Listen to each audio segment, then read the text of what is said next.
लालची कुत्ता। एक दफा का जिक्र है कि एक कुत्ता था जो बहुत ही लालची था। एक दिन उसे कहीं से गोश्त का एक टुकड़ा मिला। वो बहुत खुश हुआ और उसे किसी पुरसकून जगह बैठकर खाना चाहता था ताकि कोई दूसरा कुत्ता उससे वो टुकड़ा ना छीन सके। नदी का पुल गोश्त का टुकड़ा मुंह में दबाए वो जंगल की तरफ भागा।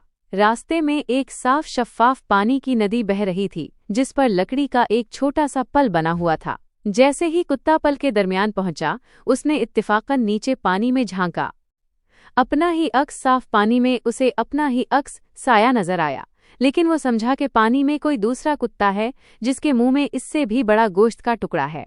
लालची कुत्ता सोचने लगा, क्यों ना मैं इसका टुकड़ा भी छीन लूं।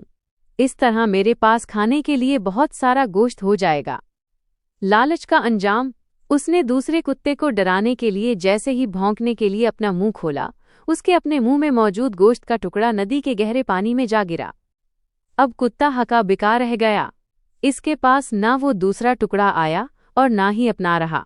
वो अपनी बेवकूफ़ी और लालच की वजह से भूखा रह गया और पछताता हुआ वहां से चला गया। इस कहानी का अखलाकी सबक। लालच बुरी बुला है। ज्यादा की हवस में अक्सर इंसान वो भी खो देता है जो उसके पास पहले से मौजूद होता है। क़नात में बरकत है। जो अल्लाह ने दिया है उस पर खुश रहना चाहिए।